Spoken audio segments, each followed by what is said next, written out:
You mentioned vocation, and vocation is one of those great emphases that Lutheranism has given to the church.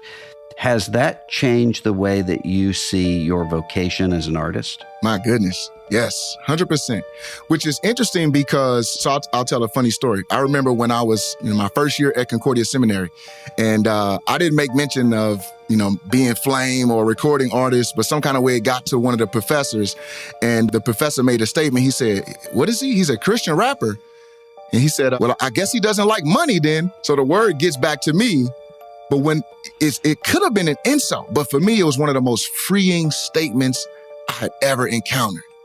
And I was like, I want to know how he got to that place where he didn't see the punchline being, "You're a Christian rapper." Because that's what I was used to. It's like, oh, you've made this sort of a monastic sacrifice to do the more spiritual thing by becoming a Christian rapper as opposed to just being a rapper. So for me, as I got into this understanding that God is serving us through all of these different ways. Think of all the steps we have that it takes to get us everything we need: food, water, shelter, protection, all these things God is involved in. And they're good things, and he uses people to do it. So they help me relax that sense of, I need to do something more spiritual, be a missionary. And I'm not dissing church workers. We need missionaries, pastors, deaconess.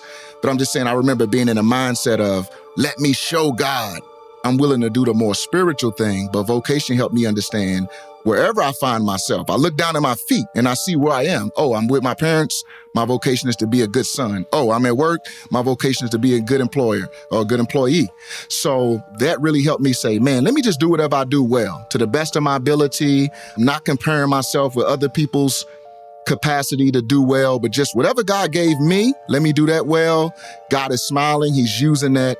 And he's also using my Christianity. So I can talk about my faith. I can talk about, Christianity and trusting God and that kind of thing. So it really did help me relax. So now I like to help people that are searching for their calling in some mystical way. They're looking for, this floaty thing out there, and they want to come into it and find a true calling. I say, you have a bunch of callings, and they're just natural, ordinary things that God uses to even accomplish spiritual and natural things. Have fun and flourish in those and do good in the world.